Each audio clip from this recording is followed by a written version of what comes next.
Hello student, good morning everyone. जो पिछला जो लेक्चर देखा था उसके अंदर हमने देखा था यूनिट यानी कि बीमाओं, unit dimension and dimension analysis, यानी कि हमने बीमाओं के बारे में पढ़ा, बीमाओं के अनुप्रयोग जो होते हैं उनके बारे में पढ़ा था। आज बीमाओं के बेसिस पे कौन कौन से न्यूमेरिकल्स आपके आईआईटी या नीट के अंदर या एआईपीएमटी के अंदर आए हैं उनका हम डिस्कशन करने वाले हैं। तो कॉपी और पेन लेकर के तैयार हो जाइए। और मैं मंगल सुथार आप सभी का बहुत बहुत स्वागत करता हूं आपके अपने प्यारे से खूबसूरत से चैनल मेंटोर मंगल पे।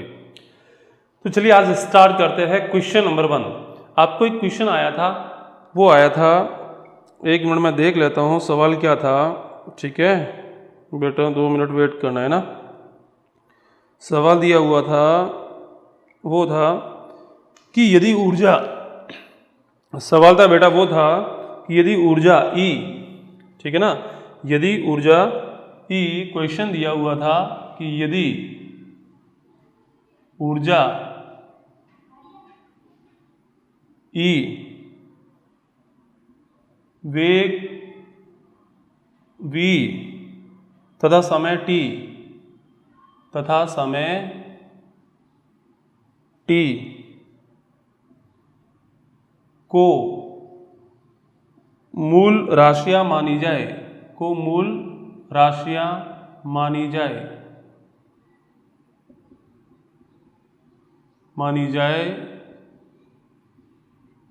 तो पृष्ठ तनाव की विमा होगी। ये बेटा आपको निकालना था कि पृष्ठ तनाव की विमा क्या होगी। तो जल्दी से क्वेश्चन को लिखो बेटा कॉपी में। और इसका ऑप्शन आपको ये जो सवाल आया था आपका, वो आया था नीट 2015 के अंदर, नीट 2015 के अंदर।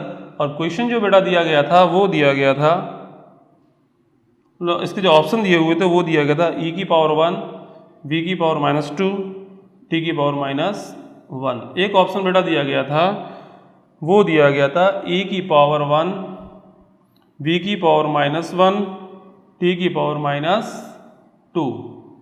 एक ऑप्शन बेटा दिया गया था, वो दिया गया था E V की पावर -2, T की पावर -2। फटाफट से करिए क्या आंसर आता है, ऑप्शन में से बताना कौन सा आंसर आएगा आपके। ठीक है, ऑप्शन डी दिया गया था आपको, वो दिया गया था E की पावर -2, V की पावर -1 और T की पावर -3। चलिए जल्दी से इस आंसर निकालिए, क्या आ रहा है आंसर। ठीक है, और किन किन का आंसर सही आ रहा है कमेंट बॉक्स में जरूर लिखना। ठीक है, चलिए मैं स्टार्ट करता हूं, क्या आएगा। देखिए, यदि ऊर्जा E, वेग V तथा समय T को मूल राशियां मानी जाए तो पृष्ठ तनाव की विमा क्या होगी। पृष्ठ तनाव की विमा होगी, वो आपको पृष्ठ तनाव की विमा निकालनी, यानी कि पृष्ठ तनाव जो है उसकी जो विमा निकालनी है आपको ऊर्जा की फॉर्म में, वेग की फॉर्म में और समय की फॉर्म में निकालनी। ये आपकी मूल राशि है, यानी कि जब आप उसकी विमा निकालोगे तो उसके अंदर E आना चाहिए, V आना चाहिए और T आना चाहिए। तो हम इस तरीके की जब भी प्रॉब्लम होगी उसको कैसे सॉल्व करना है, इस तरह लिखा है कि पृष्ठ तनाव को मैं T से लिखता हूँ, सॉरी फिर कंफ्यूजन हो जाएगा, समय को यहाँ पे कैपिटल ऐसा कर लो, इसको S मान लो, आप S मान लो। ठीक है, पृष्ठ तनाव किस पे है, लिख लो E पे डिपेंड करता है। मान लेते हैं कि इसकी पावर हमारे को नहीं दी गई है, किस तरीके से इसकी पावर आएगी, इसकी जो बीमा आएगी इसकी फॉर्म में आएगी, लेकिन क्या बीमा आएगी ये हमारे को नहीं पता है। तो मान लेते हैं कि E की पावर A आ रही है, ऐसा का ऐसा S B पे भी डिपेंड करता है और पता नहीं कितनी बीमा निकल के आ रही है, मान लेता हूँ कि ये क्या है, B है। ऐसा का ऐसा S है, वो इसकी फॉर्म में भी निकालना, यानी कि समानुपाती करके लिखेंगे T की पावर C। क्लियर है, इन तीनों को साथ में लिखेंगे बेटा, तो इस तरीके से लिख सकते हैं कि इसकी जो बीमा होनी चाहिए वो क्या होगी, E की टोटल जो बीमा आएगी E की पावर A, V की पावर B, T की पावर C। यहां से समानुपाती के निशान को हटा देंगे, समानुपाती को हटाएंगे तो आएगा ये कांस्टेंट K। कांस्टेंट की कोई बीमा होती नहीं है, E की पावर A, V की पावर B, T की पावर C। अब मैं कह रहा हूं कि इसकी जो डायमेंशन है, जो भी होती है पृष्ठ तनाव की डायमेंशन, वो इसकी डायमेंशन के इक्वल होनी चाहिए। ठीक है, तो इसकी जो डायमेंशन होती है पृष्ठ तनाव, बेटा पृष्ठ तनाव का फॉर्मूला क्या होता है, पृष्ठ तनाव S इज इक्वल टू क्या होता है, एकांक लंबाई पर लगने वाला बल, यानी कि फोर्स अपॉन में L।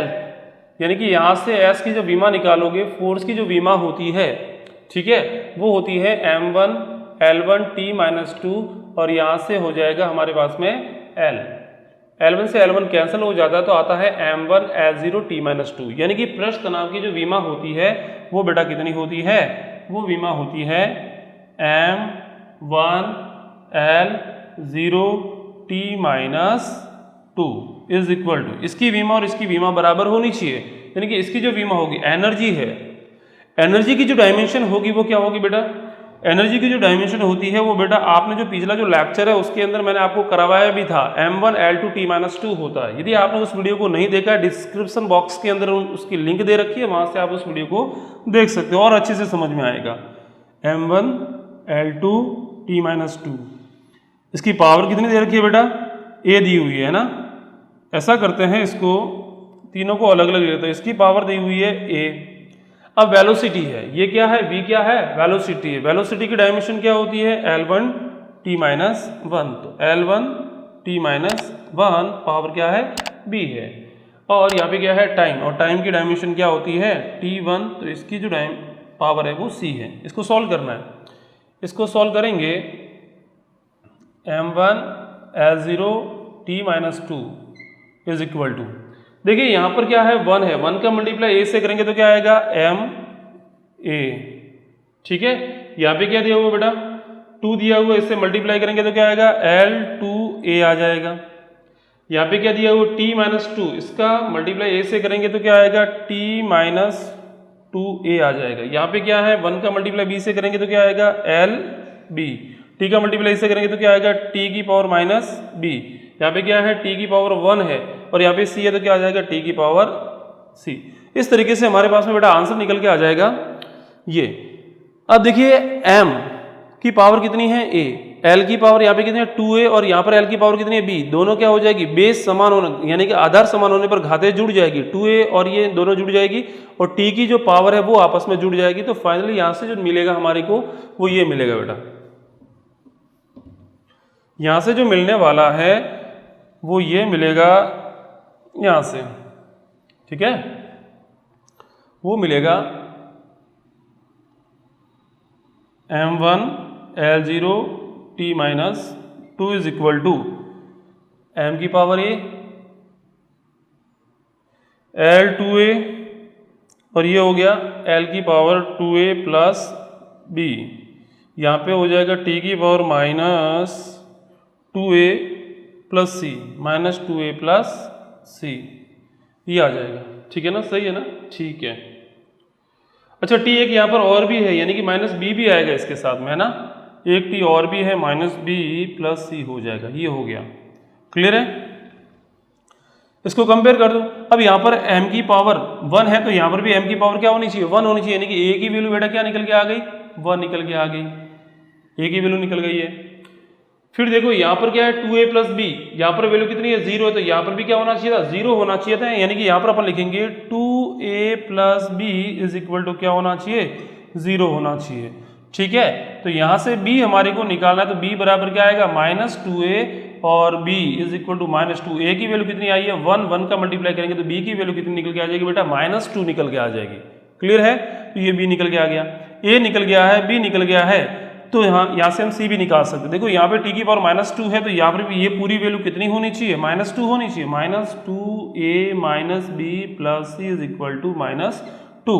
तो माइनस 2 इंटू A की वैल्यू कितनी है 1, माइनस B की वैल्यू कितनी है माइनस 2, माइनस माइनस रखोगे तो plus 2, plus C is equal to minus 2। तो यहाँ से सॉल्व करोगे तो आंसर आएगा, देखिए ये 2 है, ये माइनस का 2 है, कैंसिल हो जाएगा, तो C इज इक्वल टू मिलेगा माइनस 2। यानी कि आपको यहाँ से जो मिला, A की वैल्यू 1 मिली, B की वैल्यू माइनस 2, C की वैल्यू माइनस 2, यानी कि यहाँ से हमने जब लिखा था E की पावर A लिखा था, E की पावर A की जगह क्या आ गया 1, फिर लिखा था हमने लिखा था V की पावर B, B की वैल्यू कितनी है माइनस 2, यानी कि माइनस 2 आ जाएगा, फिर लिखा था हमने T की पावर C, C की वैल्यू कितनी है माइनस 2 है, यानी कि यहाँ से जो आंसर निकल के आएगा वो आएगा E1 B minus 2 T minus 2, यानी कि ऑप्शन नंबर C है वो हमारा सही हो जाएगा। क्लियर है, कितने बच्चों का आंसर सही आया है कमेंट बॉक्स में जरूर लिखना, क्लियर है। अगला सवाल करते हैं, ये आपका नीट 2015 के अंदर आ रहा का बहुत सिंपल क्वेश्चन है, अगला करते हैं। अगले जो सवाल बेटा जो आया है वो आया था आपके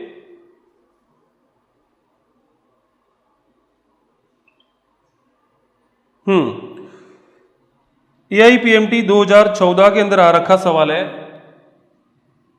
आपका सवाल दिया हुआ था, यदि बल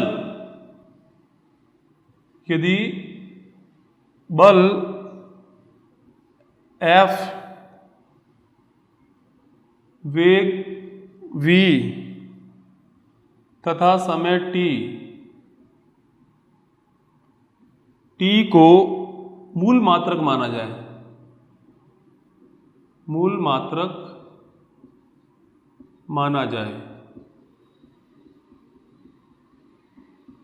तो द्रव्यमान की विमा होगी,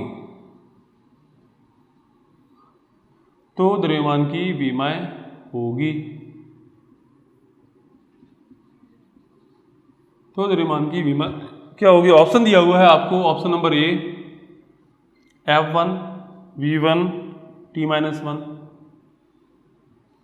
ऑप्शन बी दिया हुआ है बेटा, वो दिया हुआ है F1 V की पावर 1 T-2, ऑप्शन सी दिया हुआ है बेटा, वो दिया हुआ है F V की पावर -1 T की पावर -1, और ऑप्शन डी दिया हुआ है, वो दिया हुआ है F की पावर 1 -1 और T की पावर 1। इसमें से बताना। और ये सवाल आया हुआ है आपके AIPMT, जो नीट से पहले इसको APMT बोलते थे, उसी को अब बोला जाता है नीट, नाम चेंज किया है सिर्फ। 2014 का क्वेश्चन है, ठीक है। इसको करिए जल्दी से, क्या आपका आंसर आता है? ठीक है, चलिए स्टार्ट करते हैं इसको। देखिए यहाँ पे लिखा हुआ, यदि बल F, वेग v तथा समय t को मूल मात्रक माना जाए तो द्रव्यमान की विमा क्या होगी? उसके जैसा हुबहू सवाल है। एक यदि आपने वो सवाल किया, बस उसी तरीके का पैटर्न को आपको फॉलो करना है कि F मतलब आपको द्रव्यमान की विमा पूछेगी, यानी कि द्रव्यमान को F के समानुपाती लिखो, v के समानुपाती लिखो, t के समानुपाती लिखो, इसकी पावर a लगा दो, b लगा दो, c लगा दो, फिर एक इक्वेशन बनाओ, a, b और c की वैल्यू निकालो और फिर आंसर निकालो, उससे आपका आंसर आ जाएगा। एक मेथड तो वो हो गया आपका। एक सिंपल तरीका ये भी हो सकता है कि देखो, बल बराबर क्या होता है? देखिए द्रव्यमान का बेटा फॉर्मूला क्या बनेगा? बल बटा त्वरण, और त्वरण को क्या लिखा जा सकता है? त्वरण को लिखा जा सकता है वेग में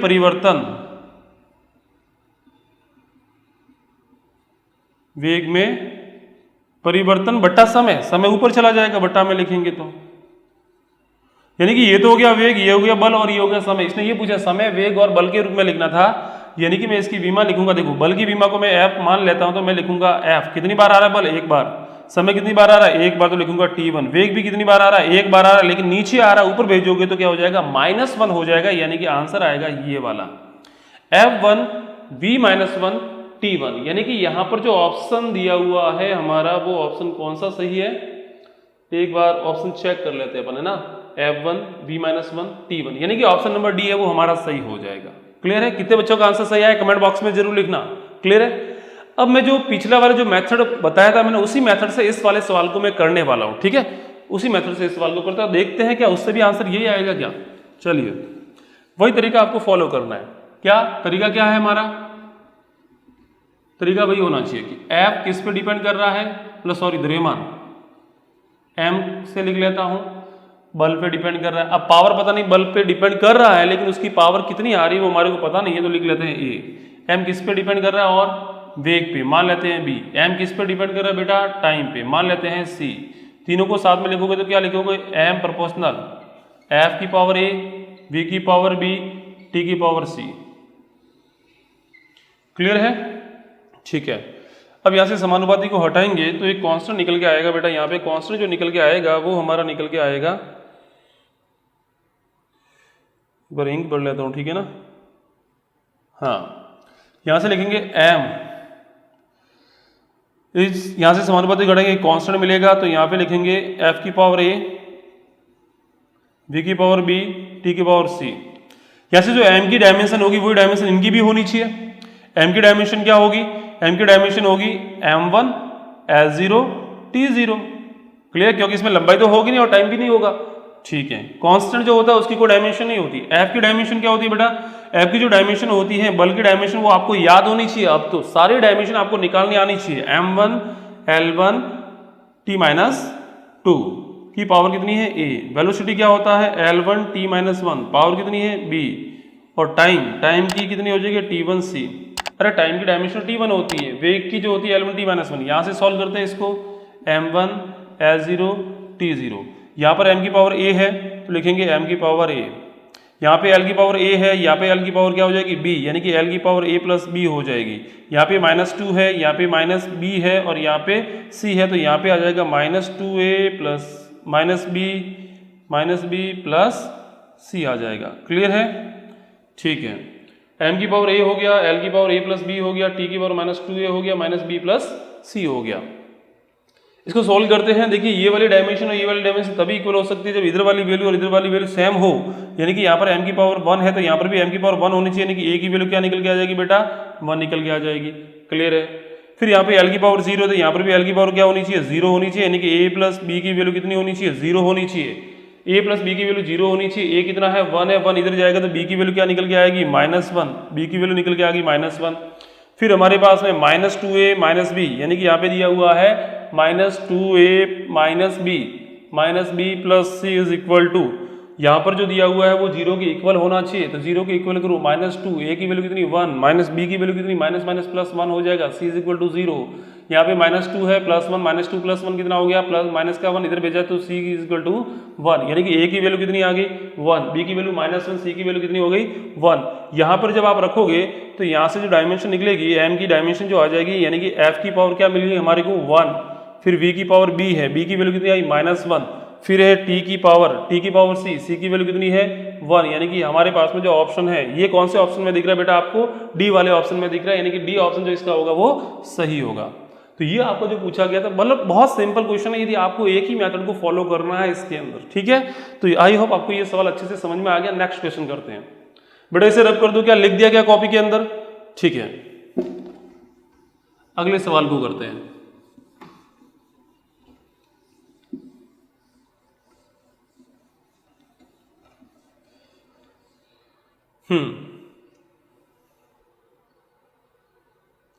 अगला बेटा जो सवाल आपको दिया गया है वो सवाल दिया गया, बड़ा मस्त सवाल दिया हुआ था, AIPMD 2015 के अंदर पूछा था।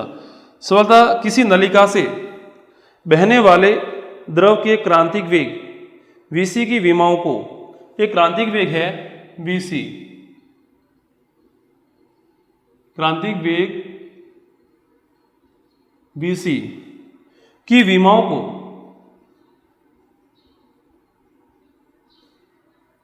को सेम ऐसा ही सवाल है, विमाओं को नीटा की पावर x, रो की पावर y, r की पावर z से निरूपित किया जाता है, ठीक है, से निरूपित किया जाता है।